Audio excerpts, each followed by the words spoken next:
के लोगों से सावधान रहना। किसी ने बड़े कमाल की बात कही है कि जिंदगी में हमेशा दो तरह के लोगों से सावधान रहना।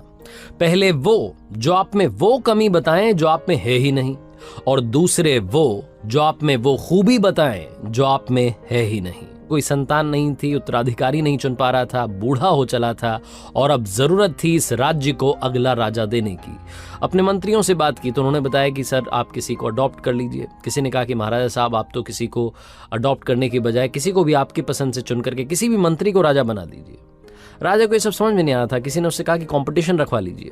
ये सुझाव उसे थोड़ा ठीक लगा तो उसने कहा कि काम करते हैं, किसी भी तरीके की कोई कंपटीशन नहीं होगी, सिंपल इंटरव्यू होगा, जो भी आएगा मुझसे बात करेगा और मैं बात करके पहचान लूंगा कि क्या वो अगला राजा बनने के लायक है या नहीं है।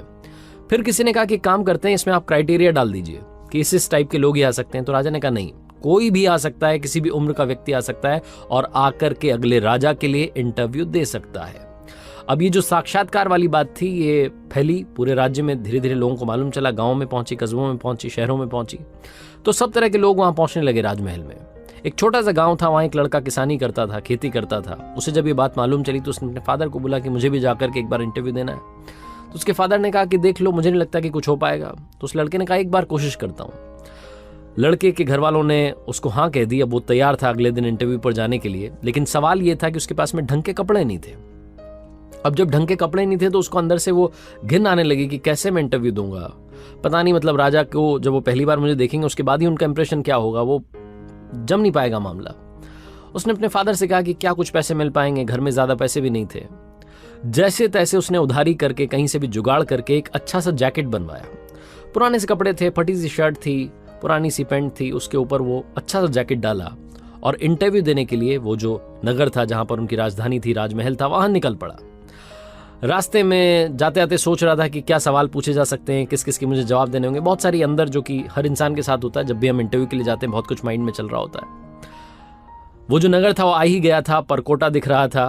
तभी उसे एक भिखारी दिखाई दिया जो कि सड़क के किनारे बैठा हुआ था।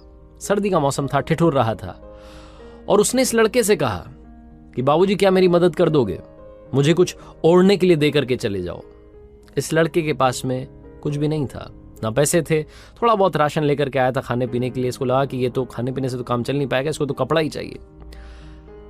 इसने अपने ऊपर देखा तो एक अच्छी सी जैकेट जो कि बड़ी मेहनत से इस तक पहुंची थी, उधारी के पैसे से पहनी हुई थी, जैसे तैसे जुगाड़ करके पहन के आया था कि चलो इससे इज्जत बच जाएगी, कुछ अच्छा लगेगा, इंप्रेशन चला जाएगा।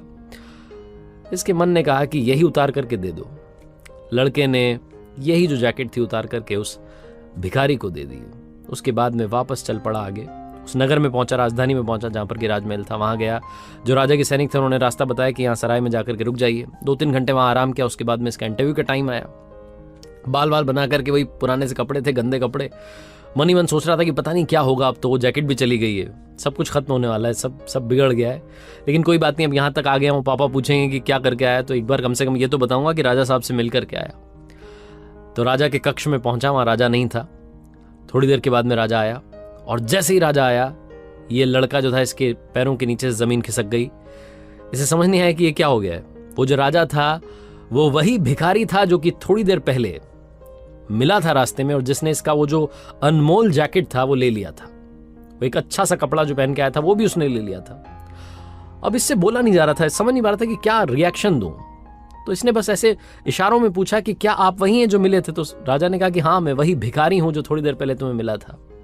अब इसके अंदर थोड़ी हिम्मत आई। इसने पूछा कि आपने मेरे साथ क्यों किया, ये कौन सी परीक्षा आप ले रहे थे, ये क्या तरीका है, मेरे पास में एक ही जैकेट थी वो भी आपने ले ली और अब आप ही यहाँ पर राजा बनकर बैठे, आप ही राजा हैं। मुझे तो समझ ही नहीं आ रहा कि मैं क्या बोलूं। राजा ने बोला कि परेशान मत रहो, अगर मैं राजा बन के सबसे पहले तुम्हारे सामने आता तो मैं जो बोलता वो तुम कर देते, तुम दुनिया का हर काम कर देते मुझे इंप्रेस करने के लिए और अगला राजा बनने के लिए। लेकिन मैं तुम्हारे सामने सबसे पहले भिखारी बन के आया और मैं तुम्हारे असली चरित्र को, असली कैरेक्टर को जानना चाहता था कि अंदर से तुम कैसे हो। सर्दी का मौसम है, ठिठुर रहा था वहां भिखारी बन के, तुम्हारे पास सिर्फ एक जैकेट था। मुझे नहीं लगता कि तुम्हारे पास ज्यादा कपड़े भी होंगे घर पर, बड़ी मुश्किल से तुम शायद ये लेकर के आए होंगे। सबसे पहले तो ये जैकेट अपना वापस लो और अब से तुम इस राज्य के अगले राजा हो।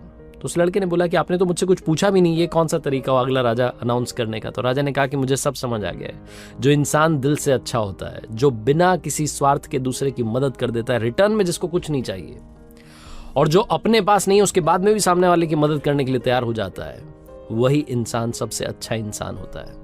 इसीलिए मुझे राज्य के लिए ऐसे राजा की तलाश थी जो सबसे पहले अच्छा इंसान हो। इसीलिए मैंने कोई एज, कोई ग्रुप, कोई भी क्राइटेरिया नहीं लगाया था।